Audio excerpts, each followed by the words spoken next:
Hey there guys, DMO73 here, bringing you another feature match for the week.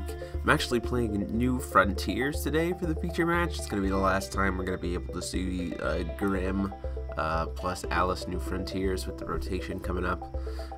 So thought it'd be fun to kind of do a kind of send off in a fun way, and James was willing to sit down and do that with me. So I am playing a Prisia Sacred Beasts with Huang Long list, and James is playing a New Frontiers Gil Lapis control list, and you're gonna see some pretty interesting stuff happen this match, especially in games 2 and 3. So let's just go ahead and dig right in. So going to see who goes first.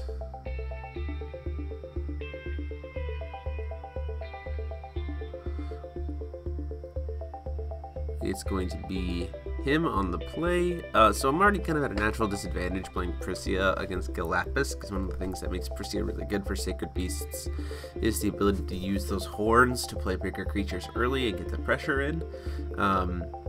And Gil Lapis just says no, because of his natural continuous ability. But it doesn't necessarily mean that Prisia is completely out of luck, because you know, she can still get a lot of work done. So he's on the play, gets that Dark Stepstone off the top, and plays a Cheshire Cat, our good friend Cheshire Cat. We have not seen that in a while, so he gets to draw 2 cards and put a card back on top. Passes the turn to me. Out comes that Horn of the Sacred Beast. Not that I need it, I'm not playing any Ruler's Memoria or anything, but it's still nice to get out there. Taps for his stone, gets a second Dark Depths, and plays another old New Frontiers staple, Mozart for Darkness, which is awesome to see these old cards coming back. It's really fun. So this is a interesting position for me to be in, just because of the fact that he's got a solid blocker, and he's got a blocker that can really disrupt my momentum. You know, with that Mozart, if I don't get a lot of creatures, I essentially have to stall out a little bit here. And so Phoenix is going to come out, and it's going to burn itself for 200 damage, because I don't want to hit the Mozart, and I can't hit the Cheshire Cat. So, but I'm not going to swing in, because I also don't want to have the Mozart go off.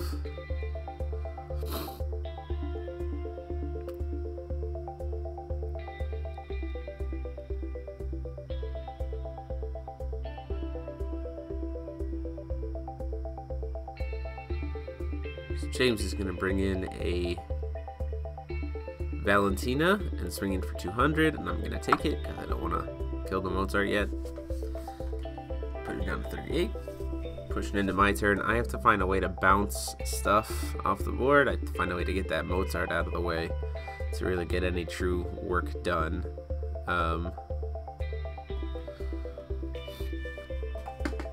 James is in a good position just overall, because again, he can just leave his Gil Lapis on its ruler side and really slow down my deck. So I'm going to play the Turtle to be able to bounce his Mozart, which isn't super effective because he can just play it again, but it does give me a blocker to be able to put on board. Instead, he decides to play the Seth the Arbiter, and then plays a Soul Hunt, which is going to get him a lot of value here. Because he's just going to be able to sacrifice his Cheshire Cat.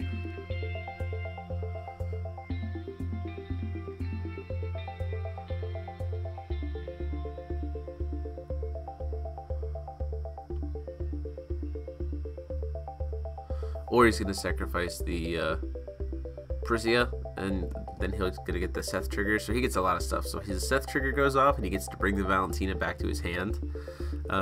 Or the Mozart, and then I discarded a card, so he's also going to get to draw a card. So Soul Hunt plus Seth the Arbiter is massive advantage in New Frontiers. And then he's going to swing in my face for 4. I'm going to go ahead and accept that damage. So it puts me down to 34. Out comes Queen Jin. I get to draw, or don't get to draw a card because I don't have any more Sacred Beasts.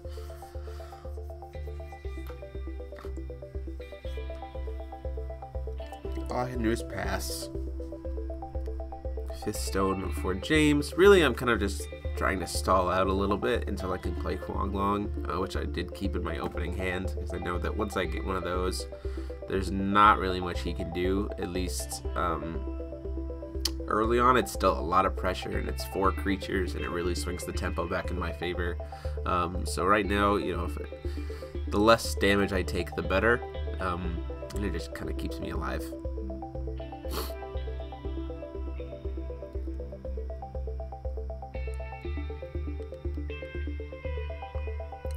He has a space-time anomaly on his own Valentina to kill it and to target my Queen Jin. In response to that, I'm going to use Alice's Castling to put it on the bottom of the deck and put out another Queen Jin, and I get to draw a card. So I don't get to draw a card from the Queen Jin enter because I don't have another Sacred Beast, but it's still a way to dodge the Valentina hit, which is nice.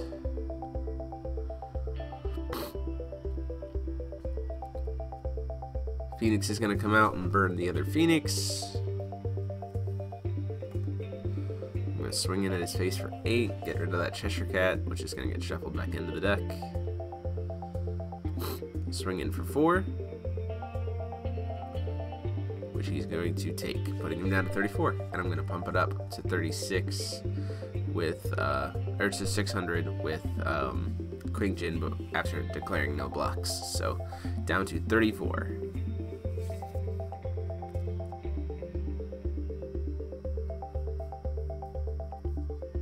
James calls for a stone, finally sees that Magic Stone and Moonshade, so he finally gets access to some Moonwill to be able to Judgment Gil Lapis.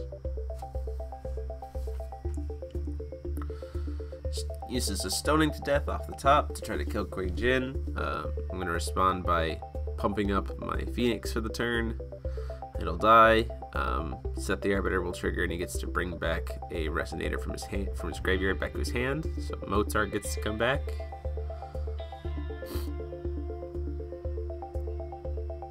Plays the Mozart,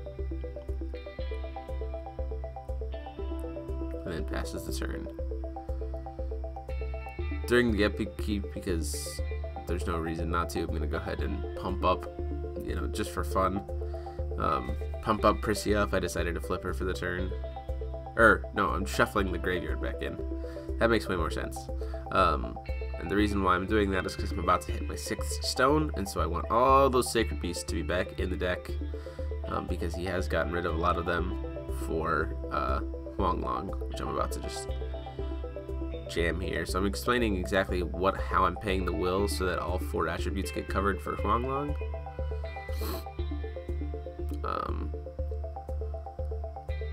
So fire, water, wind, and light.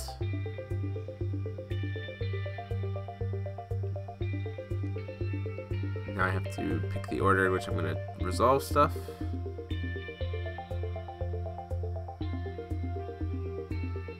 So the bottom of the chase, we're going to resolve Queen Jin to draw a card last. Then we're going to resolve, on top of that, we're going to resolve the Tiger, then the bounce a card, then the burn a card. So we're going to start with the burn, see if he has a response. Does not, so Seth gets burned. See if he has a response to the bounce. He does not. Mozart gets burned. See if he has a response to the life gain. He does not, so I gain a grand in life. See if he has a response to the draw card. I get to draw a card. So, like I said, overall a massive tempo swing back in my favor. So 4 at his face. Another 4 at his face. For a total of 800 damage. He has no responses to those. So it goes down to 26.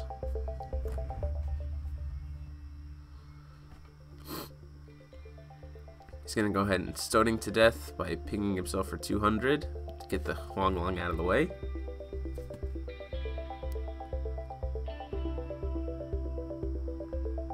Taps for another Moonshade.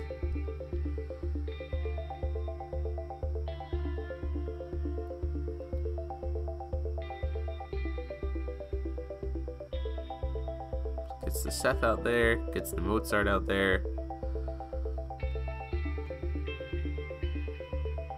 Gets a second Mozart.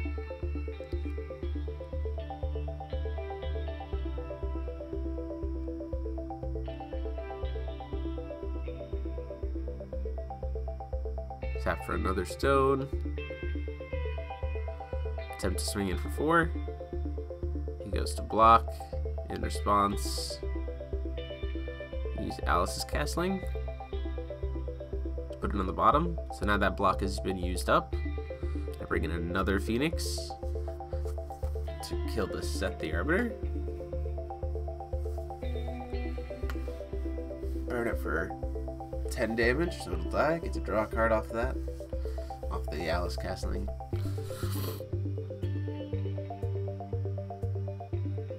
Swing at his face for 4.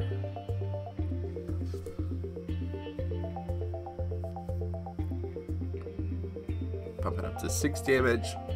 Swing at his face for another 6 damage.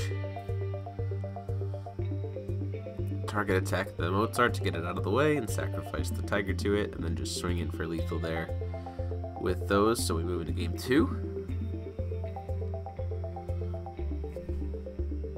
So this is where I'm saying things are going to get goofy, because we were actually sideboarding because we played in a tournament, and he and I both made a very interesting decision. So he decided to switch to Kaguya 1, and I didn't realize that he was doing that, because if I did, or if I thought he possibly would have done that, I would have definitely changed what I boarded, because I didn't want his Gil Lapis to flip and steal my Huanglong or anything else like that. I felt like I got really lucky in game 1 that he didn't try that.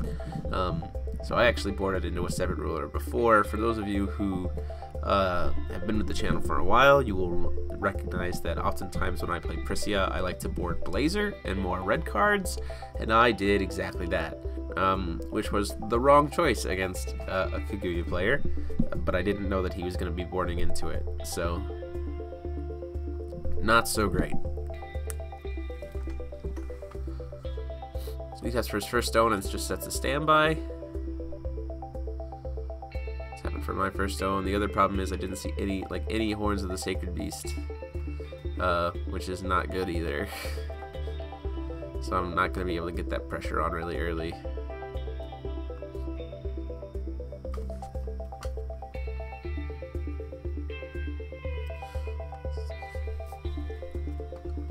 So place another standby, and then a Cheshire Cat, I believe. Yep, gets to draw a couple cards and then resolve it. Draws into me, draw for turn, thunder him in the face, just because it's there, to get it off the board, some damage ahead of time.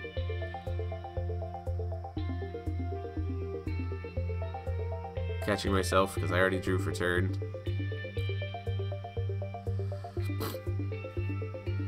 And then passing to him, I believe.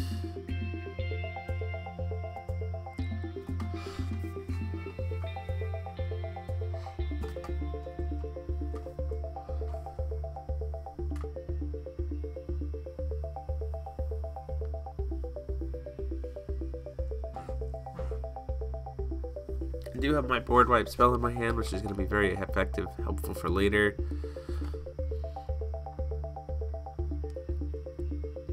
Try to decide if I want to play something right now to try to bait out the Executioner that's most likely down there, but I decide not to. So I just pass the turn. Calls for another stone.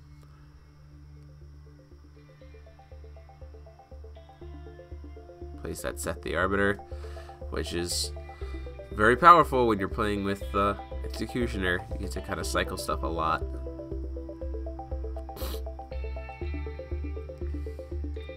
Tapping for another stone. Another Deep Woods. Thankfully they all still count as red, so I can still play that Phoenix that's in my hand if I need to.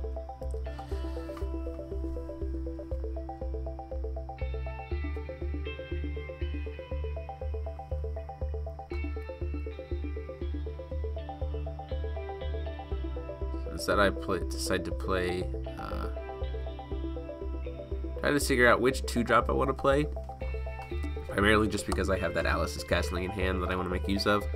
So I play the Hera, which can't pop anything, and then at the end of that I just pass the turn. So the reason why I'm playing the Hera is because Phoenix wouldn't really do much when it comes out right now, and if he's got an Executioner or something like that, I would prefer to bait out the Executioner and dodge it with using Alice's Castling.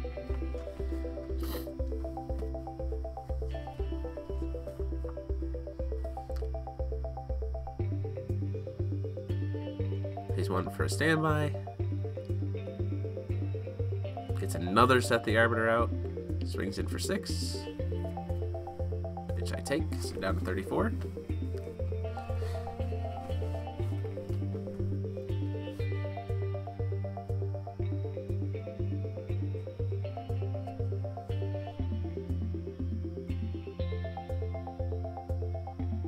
Time for another stone.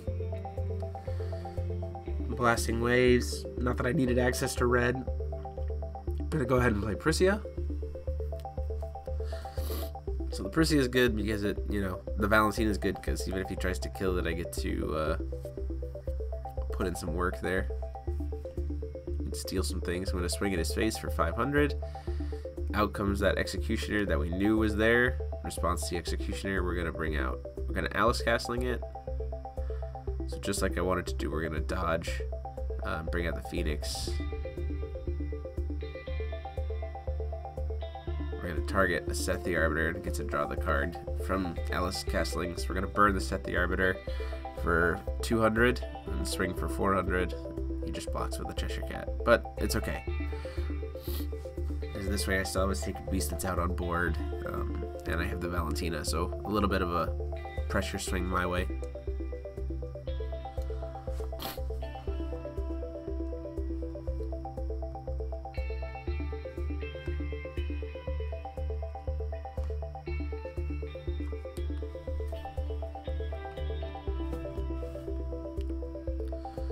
Taps for stone. It's that Black Moon's Memoria. Plays another standby. See, that Sign of the Future got played, which is something I have to be very careful about. I'm going to go ahead and block the Seth the Arbiter and bow it so that taking the trade with Seth. And I'm going to steal his Seth. So he'll still get to bring the Seth back to his hand because of the Seth trigger, but now I have the Seth. So that's pretty helpful.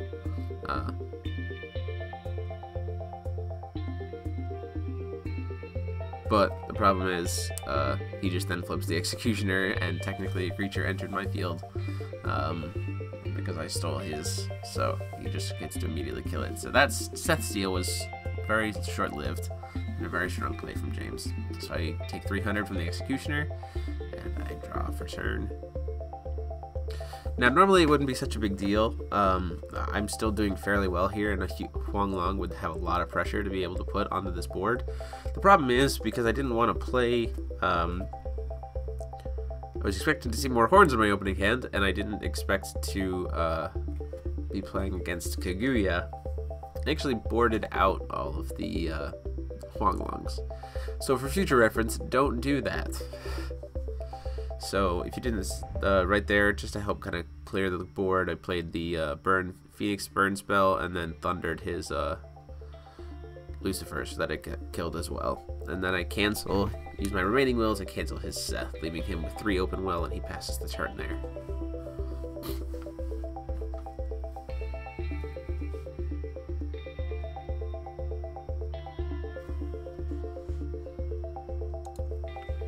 So I'm going to play Turtle to target itself to bounce. Not going to do anything. And then play those to play Tiger to try to gain some life. So he responds to the Tiger by stoning to deathing the Turtle, so I only get to gain 200 life, which is less than ideal. And I just lost a bounce, which was, again, less than ideal. And I passed the turn. So James is just sitting comfortably as a control player here. He's finding all the answers. He's sitting and waiting. You know, over time he's going to be able to get more and more pressure build up as I kind of stumble and run out of steam.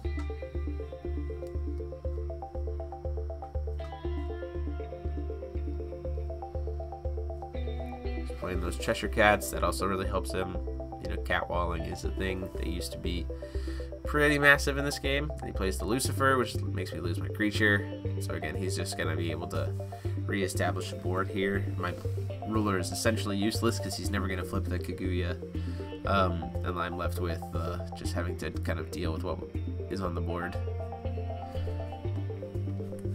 So now that he's tapped out, I'm going to go ahead and do something really silly, which is to play Prisia and then pump herself up a bunch to be able to kill Lucifer without losing herself. So it taps me out, but there was really no other play that I could make there.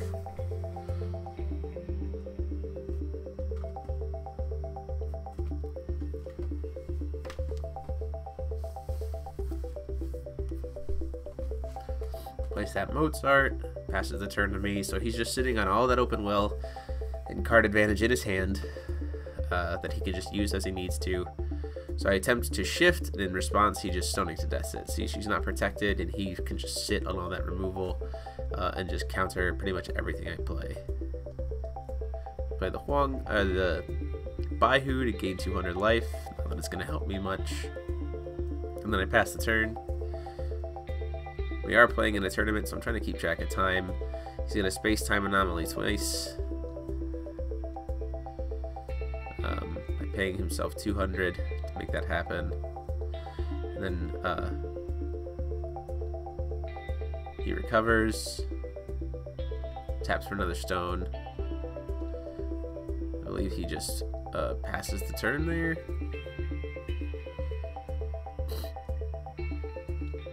Plays a Hera, pops the bow, lets him draw a card.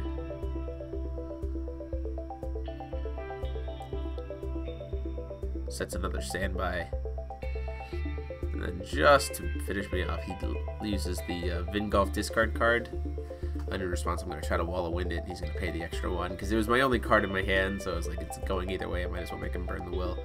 Attacks me for 200. I draw a card and then just scoop the game, because there's no way I'm coming back from that. So we move into game 3. So I obviously go back into Prisia, because I was like, well, I'm on the play, and even against Gil Lapis, I did pretty well, so we'll just give it a shot. But James decides to be fun again, and also sideboards into a completely different ruler. You'll see that here in a second.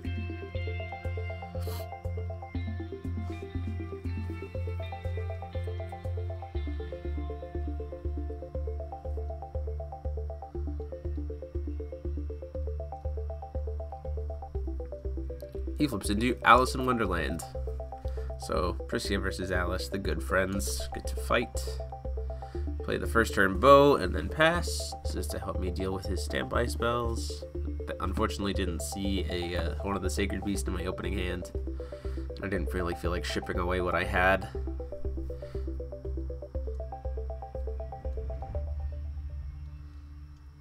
So he resolves his Cheshire Cat, passes to my turn. Out comes that Phoenix, burns itself for 200 and swings at his face for 4, starting to get that pressure build early.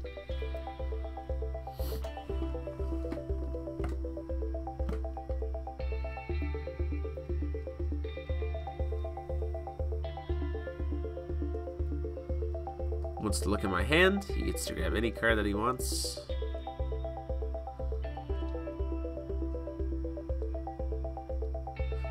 There's lots of really good options here. I've got a Turtle, a Quingjin, a Cancel spell, and a Ramp spell.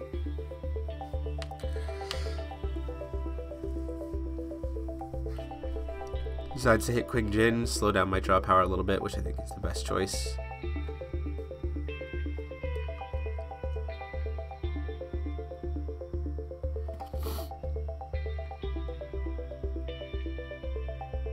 Play Turtle, targeting itself, which will fail to bounce it, and then swing in for another 400, which he lets happen. Doesn't want to lose his Cheshire Cat quite yet.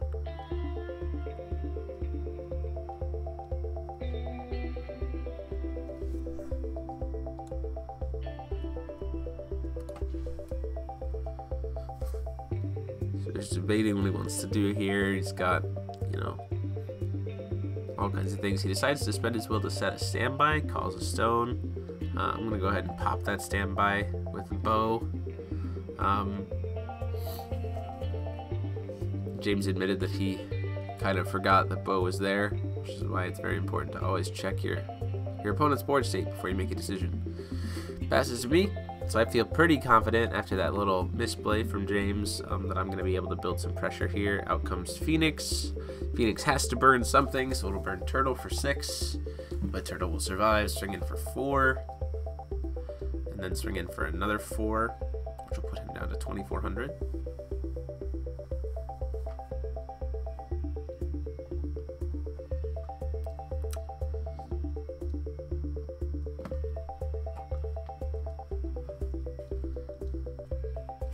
Out comes that Mozart.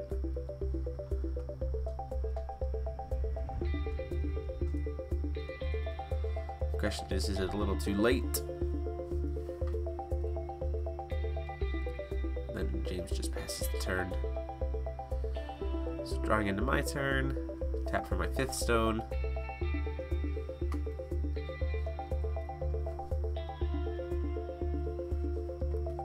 Swing in for 4.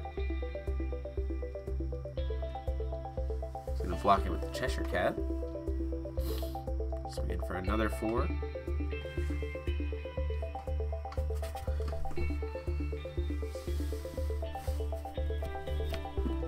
He's going to attempt to block it. When it dies, I'll just sacrifice the Phoenix that was going to take the hit.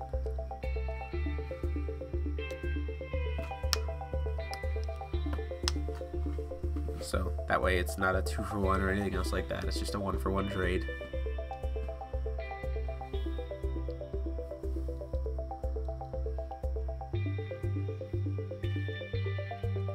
Play another Phoenix, burn Turtle, swing in for 6, or swing in for 4.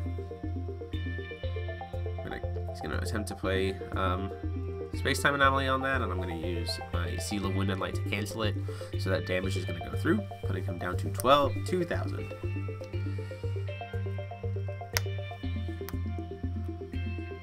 Tapping for stone.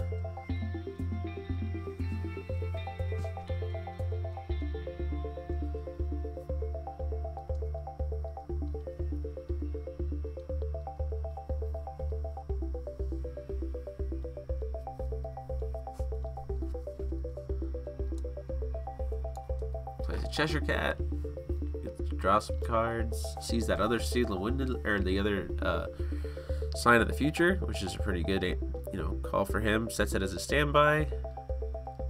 Then he wants to look at my hand and try to grab a card out of it. Huanglong or the ramp spell. He obviously is going to grab Huanglong.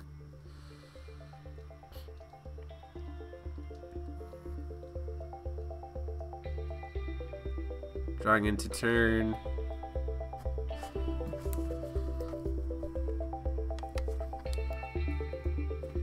Recovering. We go ahead and play the ramp spell because there's no reason not to.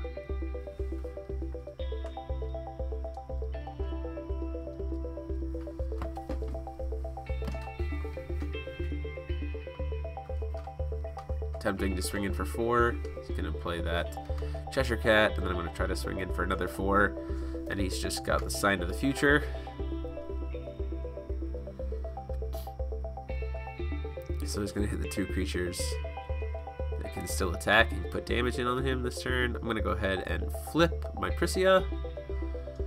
And swing in for 8, putting him down to 12. It's all about pressure right now.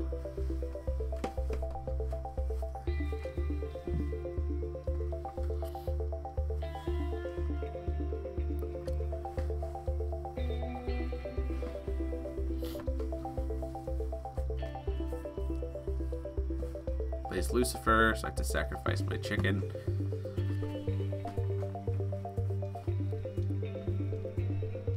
Taps for a stone and passes the turn.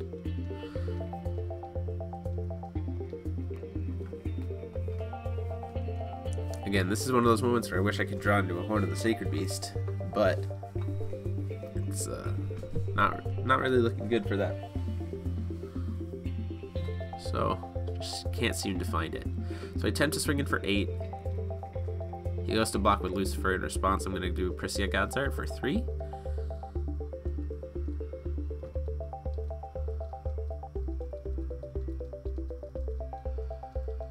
For Qingjin,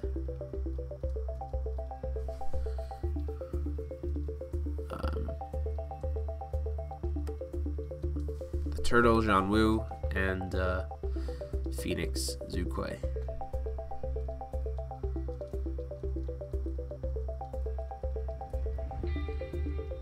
So then those triggers are going to go on the stack. We're going to draw a card, we're going to bounce a creature, and then we're going to burn Phoenix and burn Lucifer for some damage.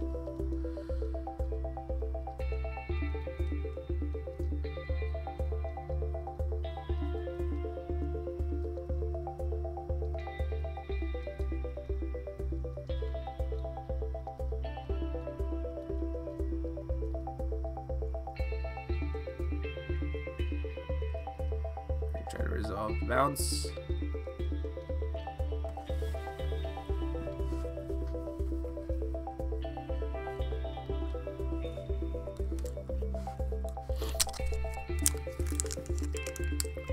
So once all of those things have resolved, he's actually going to stoning to death my Queen Jin, which means that Priscilla is only an 8/8 still, which means that after the burn damage, Lucifer and her trade, and then I'll swing in for 400. And he has to pay 200 to play that stoning.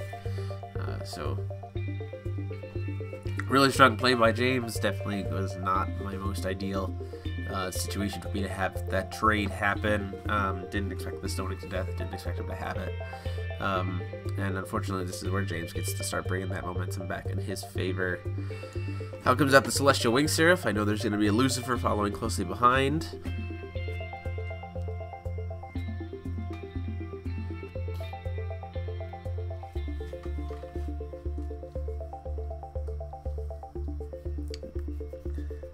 Rather than shortcutting and being more waiting for the Lucifer to actually hit board before I decide what to sack. So I decide to sacrifice the Zhu Kuei, because again I need to put that pressure in.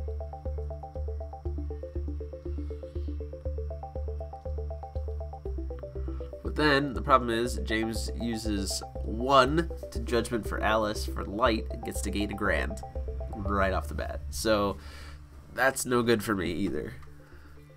A Huanglong right now would be just fine for a card, but unfortunately I didn't see it, so out comes the Cheshire Cat, hoping I can draw into one. No luck there. Measly little Wall of Wind, which does nothing for me.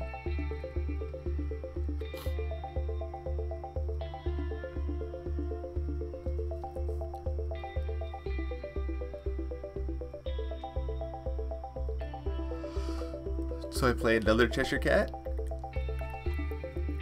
to dig a little deeper.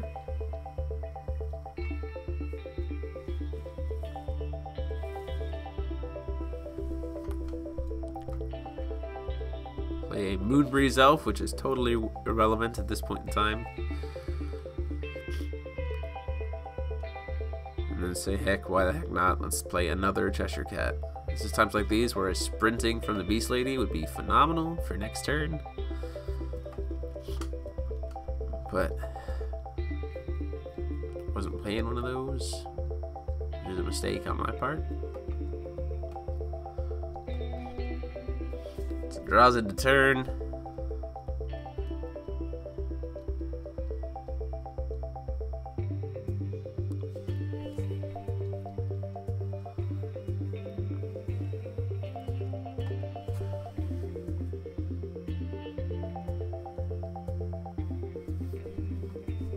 Plays a Izanami. Try to Wall of Wind it because why not? He decides to just let that happen.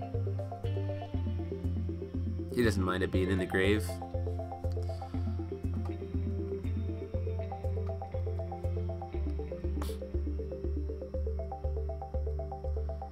Swings in the air for 10, gets to gain 6 life, so now he's up to 22, and I'm down to 3,000, which is the problem with Celestial. If you can't answer it immediately, it puts you in a bad way, where he gets to start regaining all that damage, and it can just kind of be impossible. And without a Huanglong, this deck really struggles to do that. Out comes out the next Izanami.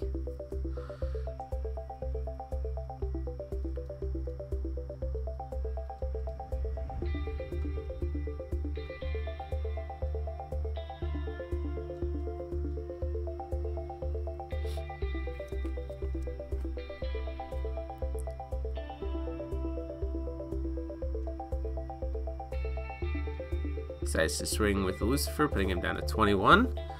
So again, this is another moment where if I had Sprint to the Beast Lady, I would be a very happy man, but that's on me.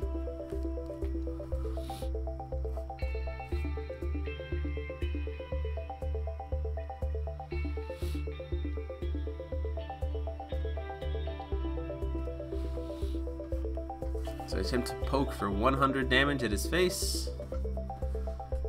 Lets that happen. Now we're tied, 21-21. Using Alice's Castling on this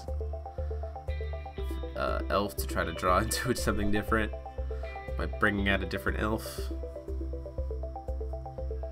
Fortunately, did not get anything that good. Oh no, I did. I got the Huanglong, so that's gonna come out. I'm gonna get some advantage off of that. Feels like a decent turnaround for me there.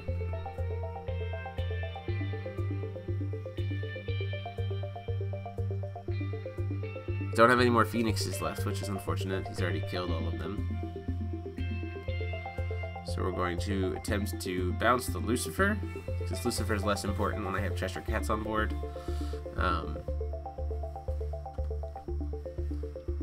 Honestly, I probably should have bounced the Celestial Wing Seraph, but I didn't have enough to do that.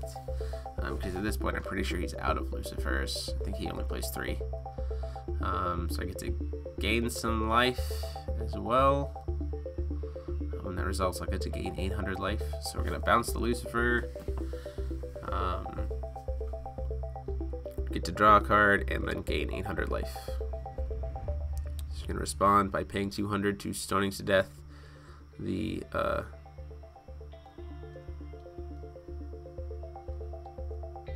he's deciding what he wants to stone to death. So it's going to stoning to death Qingjin, and in response I'm going to use Qingjin to pump everybody up. So the Lucifer won't get bounced. I still get to draw a card, and I will gain 600 life, putting it to 27.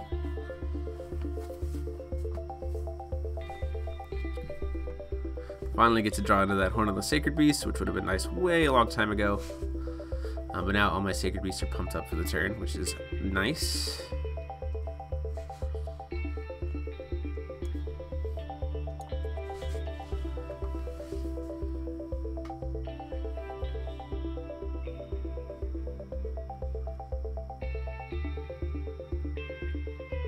I'm gonna just pass the turn to James there.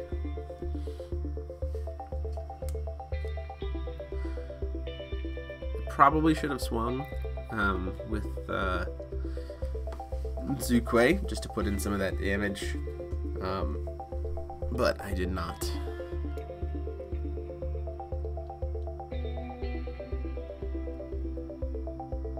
Play Cheshire Cat.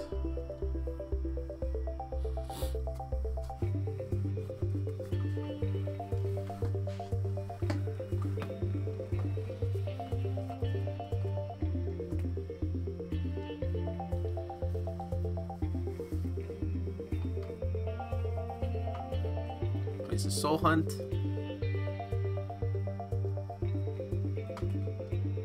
we're just gonna sack a Cheshire Cat. I have to discard my Seal of Wind and Light, which is pretty unfortunate.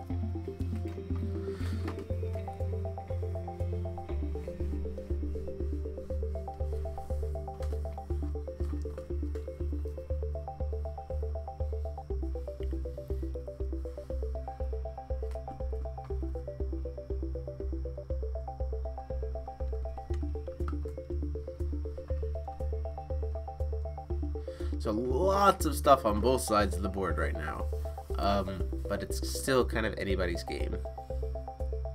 Life points are pretty similar. He is going to get to gain some life, and he does have flyers, and I don't, but I do have some big bodies that if he doesn't answer, and pretty much anything he plays on the ground is going to get blocked.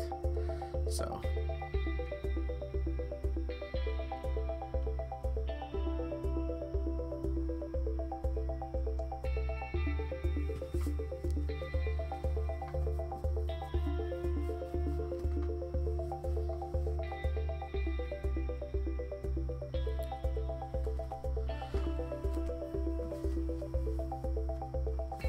James is just thinking through how he wants to attack, which is totally viable here. There's a lot of important decisions to be made.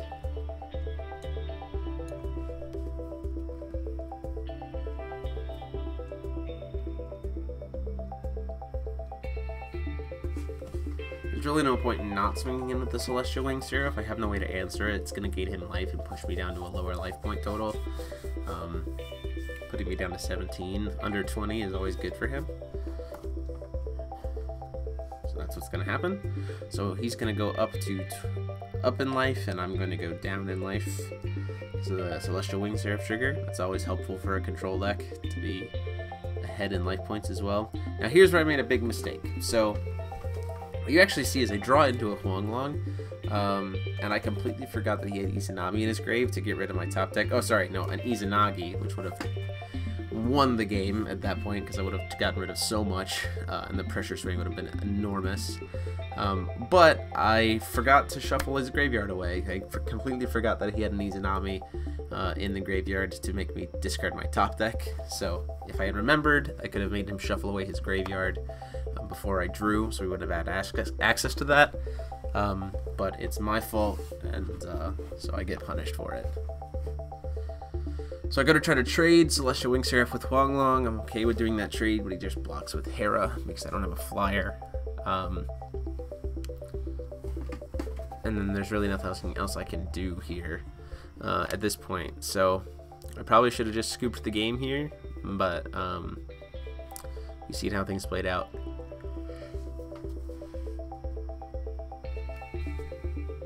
So just pass the turn here.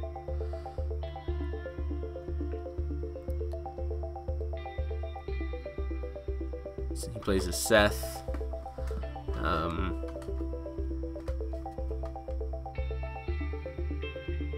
Uses 2 from the grave to use Space-Time Anomaly to kill the chicken. In response to the Seth trigger from his graveyard, because it doesn't matter at this point, I'm going to shuffle his graveyard in so that Seth whiffs. But again, it really doesn't matter. I'm just trying to kind of be a little silly for the camera at this point because there's not really a way I win here. In fact, he can just swing for lethal in the air. There's nothing I can do to stop it.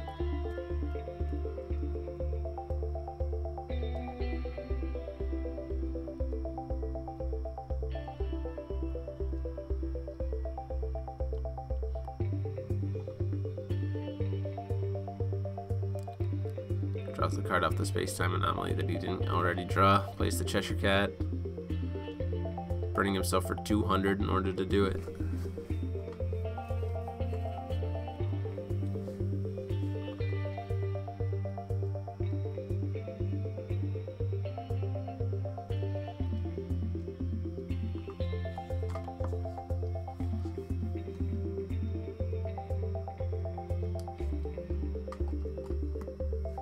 So as you can see, this board is clearly in James's favor. I don't know why he's not just swinging for lethal.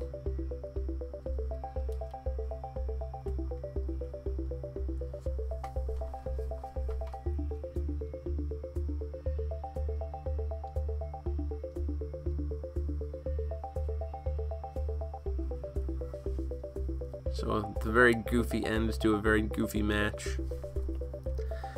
Rest New Frontiers, we hardly knew ye. So there comes the swing. I'm not even gonna track the life here because he just passes rather than finishing me off. And at that, I played the elf and scooped the match to him. So there you have it, guys. That was the match for today. New Frontiers, rest in peace. We look forward to having you come back in Alice and Lapis Clusters coming up. Let me know what you guys thought. Deck profiles will be up on Thursday and Saturday. But until next time, guys, this is DMO73 signing off.